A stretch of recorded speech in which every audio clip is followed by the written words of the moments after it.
بسم الله الرحمن الرحيم. ألف لام را. تلك آيات الكتاب المبين. إنا أنزلناه قرآنا عربيا لعلكم تعقلون. نحن نقص. Well, this is an honor to be with you again for our conversations with Muslim American pioneers. We're here with Dr. Fatimah Jackson, a Cornell-trained both anthropologist and biologist, I understand. And given that she is so much a wealth of knowledge, particularly about the transitions and the growth and the decline of Islam in America, I'd like to start off, Dr. Jackson. I know that you're just recently concluding your position as the interim or acting chair of the Department of Biology at Howard University. Can you tell us for a moment some of the highlights of your career in academia? Oh my. Well, I think that in terms of research, first of all, thank you for interviewing me, and I'll try to do a good job.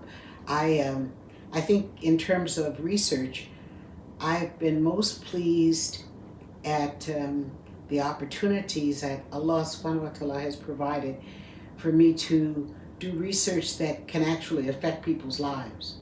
So I know you were the director of a center in North Carolina oh yeah, that was an Institute of African American Research. Okay, so yeah, that was okay. That was interesting, and that was an opportunity for growth. But prior to even going to North Carolina, I had worked on a biodegradable insecticide that can kill mosquitoes within 8 hours. Wow. And then leave no residue in the environment. So that minimal toxicity, but targeted for mosquitoes, could have a big impact, especially with climate change. Have we patented this as of yet? I mean, what's going on with this technology? You might put some people out of business, or maybe they might want to acquire that technology, Dr. Jackson. Yeah, well, I did know that at one point Monsanto was interested in securing the techniques, but I was able to talk the University of Maryland out of giving it to Monsanto, because I wanted it to go to the indigenous people. And I emphasized that I had started the work prior to coming to the University of Maryland, and had even worked on it when I was a Fulbright scholar in Egypt. So there were so many steps that had preceded bringing it to the University of Maryland that they could not claim it. Right. So that, alhamdulillah, that was a good thing. So you still have rights to that particular patent, or have you gone through the patent process? Well, we didn't do the entire patent. What we did was we initiated a patent search, and we found that there was nothing quite like this. This was such a simple idea, no one had thought of it. But we continued working on it, and actually I was working on it just before coming to Howard. And I set up at Howard to continue working on it, but the skeletal work that we're doing with the human remains is so demanding, there's no time. Okay, well, let's now move to that work so you can explain that to us as another highlight of your illustrious career. Tell us about this. Yeah, so 7 years ago, I came to Howard University. I was at University of North Carolina, got a call to come to Howard, and of course I jumped on that right away because I had always wanted to come to Howard. It was a long-held dream. Even when I was at Cornell, my husband and I both wanted to teach at Howard and be a part of the Howard community. The money didn't come through, and we ended up going to the West Coast, to Berkeley. So that was kind of a booby prize in a sense. But at each spot that I've been at, I've learned something. And so I was able to come to Howard, as I said, 7 years ago, and bring those experiences with me. And that's been really wonderful, because what they asked me to do was to direct the Cobb Research Lab, which is the largest collection of African American skeletal and dental remains in the world. So where have those remains derived? Well, they're derived from several sites. From the Cobb collection, which is a collection of 19th and 20th century African and African Americans, for the most part, who lived in the Washington, D.C. area. Then we have the New York African Burial Ground, which is 17th and 18th century Africans and early African Americans from New York. And they were enslaved or free in New Amsterdam and New York. And then their remains, the bulk of their remains have been reinterred. We have archived remains, and we have grave soil, and little small bits of bone and so forth. But fortunately, the technology has improved so much that even with a small amount of bone, we're able to get what 10 years ago took us entire skeletons to get. So, and one of our colleagues out of Copenhagen just recently analyzed gum that had been chewed by a woman 5,000 years ago, and he was able to reconstruct her entire genome. Wow. Based on no human products at all, just the remnants of the saliva that she left in the gum 5,000 years ago.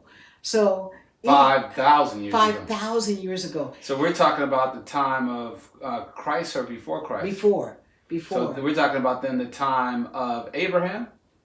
Possibly. Wow. Possibly. I mean, it's hard sometimes to reconcile the Quranic and biblical dates with historical time periods.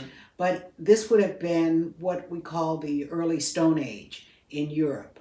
So it's it's way before farming came in. 5,000 years ago is before people were really doing. So after Noah alayhi salam, but before Ibrahim alayhi salam. Well, possibly, but I'm not sure, because the time scale that we use in one part of the world may not be applicable in another part of the world.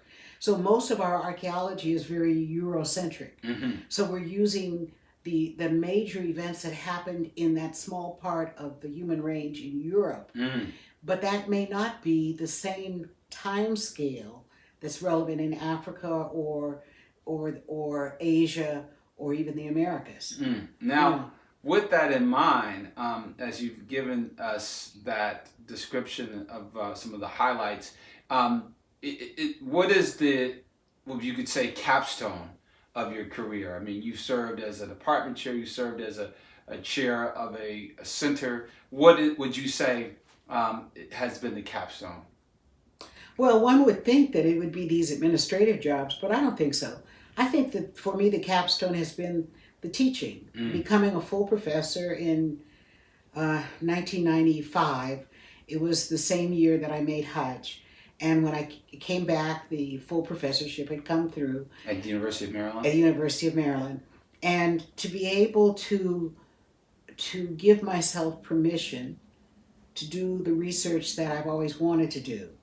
And I'd say coming to Howard has really augmented, if I can think of a capstone, it's the chance to be a full professor at Howard University. Alhamdulillah. Because that's where I'm able to reach students and to teach them, and that's a more important service than helping the administration, signing off on forms and so forth. That's fine, but working with students and influencing their mindset and helping them grow as scholars, to me that's closer to the purpose of my academic existence. Now, one of the things that as a scholar of anthropology you have, of course, been able to study is, as we mentioned earlier, the cycles of Islam in America.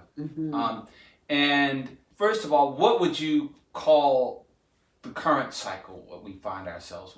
Are we on a decline, incline? What would you say? Well, I think that we're growing, but the growth is not a superficial growth, because the ascent to Islam has gotten steeper because of the bias against Muslims and the hostility in the general media. So someone who becomes a Muslim now becomes it in spite of Mm-hmm.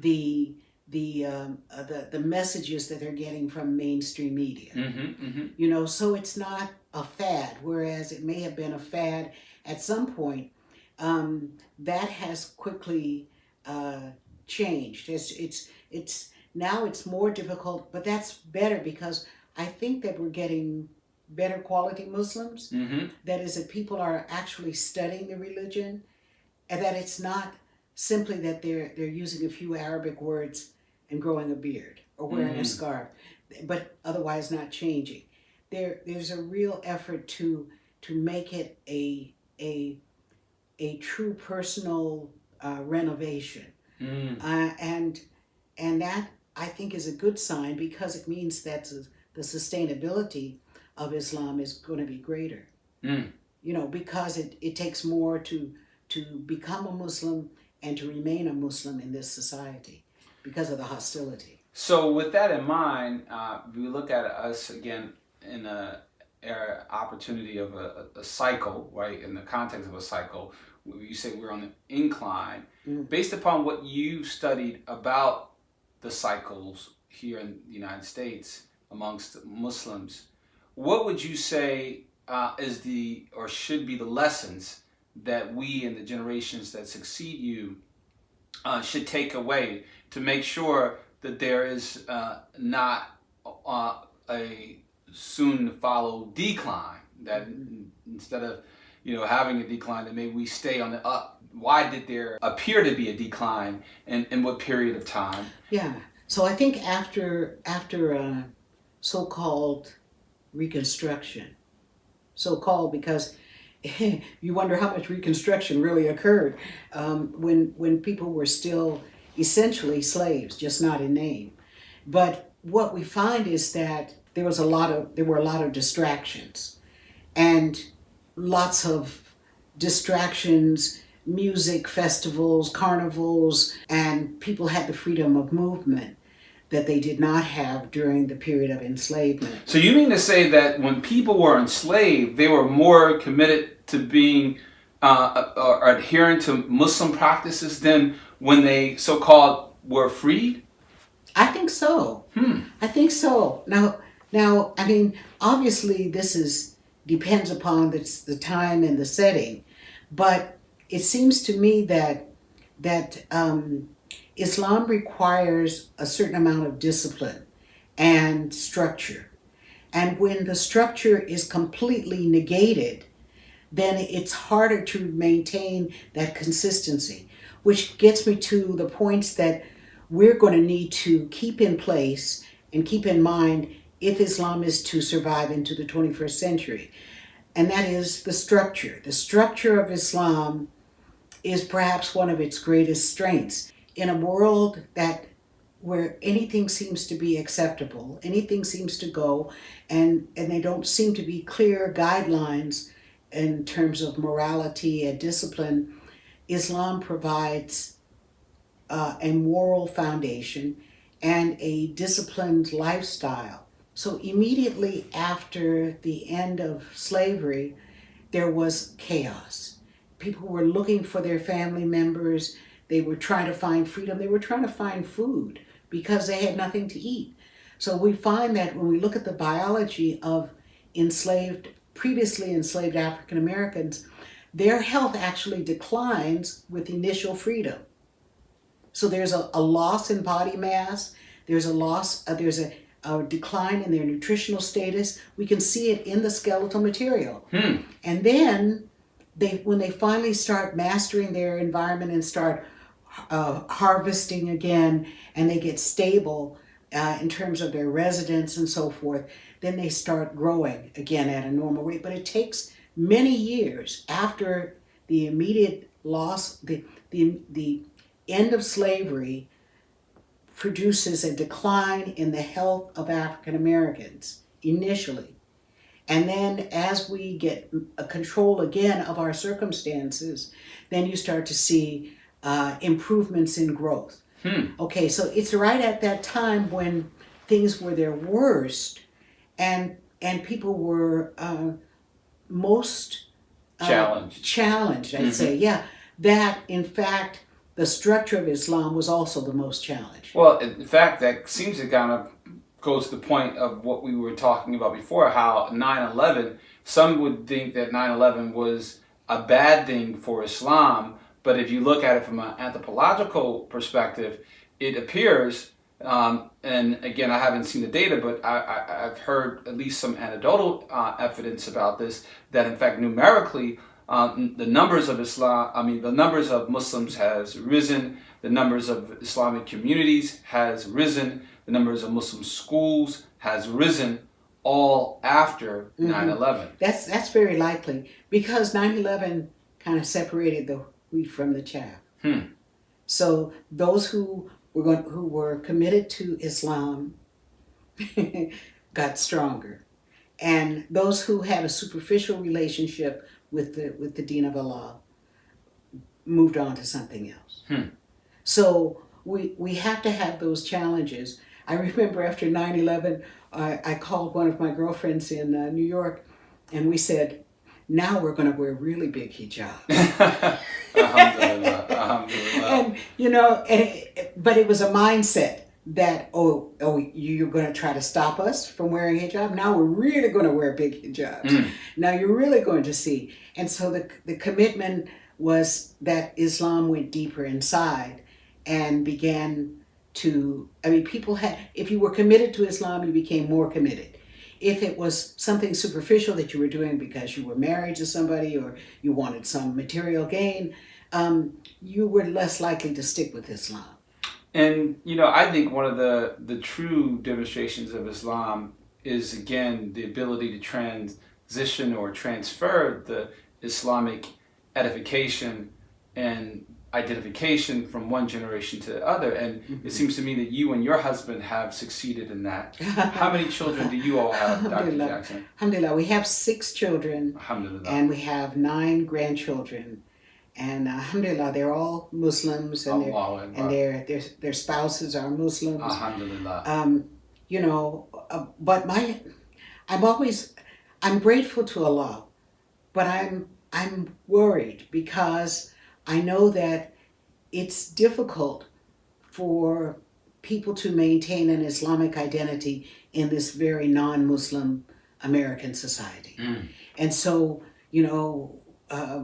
we are, like all Muslims, between hope and fear. And so we're hopeful that their Islam will continue and that there'll be a supportive structures for them into the 21st century. We're fearful that the sources of repression, the sources of evil will negate the Islamic presence.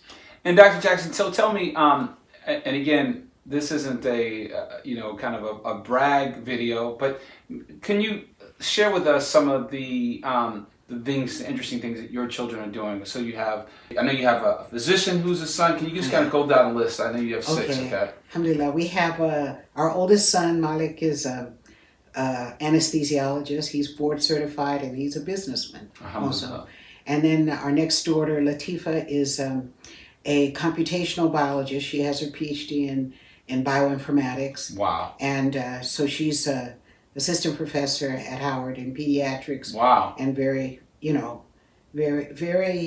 very much into data science. Wonderful. And she's married to my son-in-law, who's from Tunisia, who's a mathematician. Allahu Akbar. He's a PhD in mathematics, and he does stochastic models, and he does stuff that I don't really understand. Are both of them at Howard, or son-in-laws at someplace else? No. He was teaching in South Africa, and now he's here in the United States. So, so you have at least 2 of you all at Howard. 2 Jacksons. Right. Yeah, 2 Jacksons at Howard. Then the third son works for as an analyst, and he has his MBA, and he's a businessman as well, and he has the 3 children. And then the 4th daughter is just recently got her DED in education. Allahu Akbar. And she just had a 2nd son. Allahu Akbar. And then the 4th son is a PhD in geography and GIS, Geographical Information Systems. He does remote sensing. He works a lot with NASA. And he also works with us, with Latifa and with me, on looking at the geospatial dimensions of genomic sciences. Alhamdulillah. So, you know, they're both he and Latifa do data science, and we often collaborate together. And his wife is a clinical psychologist. Wow, alhamdulillah. Now, the third son, the second son, the third child, his wife is Hafiz of Quran. Alhamdulillah. She's from Yemen, and she's teaching at an Islamic school now. We're trying to make sure that she has opportunities here. You know, the last son is working on his MBA, and he's out in California.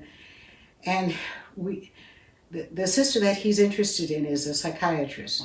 So we're hoping that she'll join our family, because we like her a lot, and we think that, again, that she will bring a nice presence to the family. Alhamdulillah. You know? Well, you know, and I think that oftentimes, you know, people kind of measure their successes by what they do outside of the house. But clearly, as we talk about the transition and transfer of knowledge and Islamic identification, it is clear that you and your husband, who I understand also is, again, a successful academician, Yes. he has taught the study of food in Right. places around the world, but including the University of Maryland, right? Right, yeah. Dr. Fatimah Jackson. Right. Again, as I said, you all have seemingly definitely made it a commitment to not just broadcasting your knowledge and work and experience outside your home, but really trying to bring it and inculcate it within your own home stead, if you will, and your children and now their children. What lessons, if they are listening to our video, what lessons would you like to share with your children and grandchildren and progeny, to come? Alhamdulillah. You know, my husband and I have been married, and next month it will be 48 years. MashaAllah. So it's the time really, but you have to just be tolerant. You have to be gentle with each other and with yourself, and patient. The same things that we want for Muslims, that is patience and forgiveness, we have to give that to our spouses as well. You always remember that you're in this for the long run, and it's not about immediate gratification. It's about long-term building and having projects that you work on together, and trying to make the world better when you're leaving it than when you found it. And that's been kind of our motto over these years. Wherever we've lived, we've worked together, we've been good friends. And it's on the basis of that friendship that, inshallah, we'll continue to 49, 50, 51, 52, 53, 60 years, 70 years, however long Allah intends it. And, you look for the good in people, and then you try to think about the good and forgive them, and hope that Allah will forgive us. Ameen. May Allah have mercy upon you, Dr. Jackson, you and your whole family. Shower you all and keep and preserve the great blessings that you have given to not only your students, but your children and those who are learning from them. When your obituary is recited, and Allah is reflecting upon your legacy to the angels, what would you like there to be said about you? SubhanAllah. Well, first I got to get to that point, where we always want Allah to be pleased with us. And it's so simple, and yet it's so significant, that if Allah is pleased with you, nothing else really matters. I just am just a regular round-the-way girl from Colorado. I was blessed so much by Allah, and I'm grateful for everything that I've been given and every opportunity, and I'm grateful for the hardships as well as the easy times, because it's all a blessing. I just want Allah to be pleased with me. I want to do that which is pleasing to Him, and that's my fervent prayer and desire for my children and grandchildren, that Allah will be pleased with them as well, and that we'll all meet together in the Jannah. But MashaAllah, as they say, Allahumma tawaffana musliman wa ja'alna min al-salihin. May Allah bless us to be exited from this life as those who have surrendered our total selves to Allah, and be able to be risen back up amongst those who are righteous, and make amongst those our progeny. Indeed, and that is a wonderful wish and desire and prayer, and we ask that for both you and for all of your children, and for us and our children as well. Yes, indeed. Well, Dr. Jackson, it's been a wonderful opportunity to talk with you. I mean, clearly we could go on in series about the many episodes of the knowledge that you have, and we hope that maybe we'll get another opportunity to come and sit down with you. It's my honor. Thank you so much, and thank you for what you're doing, because this is leaving a legacy for the next and future generations, and those who are not even born yet. But they will see this, assuming that we don't destroy the planet before then. Inshallah. But they will see what you have endeavored to do, and they'll benefit from it, and we will get benefit from it. Inshallah. So it's a form of sadaqah, and I appreciate being included in this. It's very kind of you. Thank you so much. May Allah reward you, Dr. Jackson. And you too, my brother. All right. Assalamu alaikum. عربيا لعلكم تعقلون. نحن نقص عليك أحسن القصص بما أوحينا إليك هذا القرآن وإن كنت من قبله لمن الغافلين.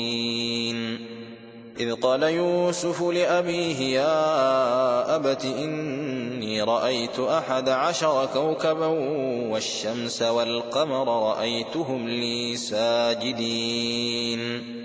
قال يا بني لا تقصص رؤياك على إخوتك فيكيدوا لك كيدا إن الشيطان للإنسان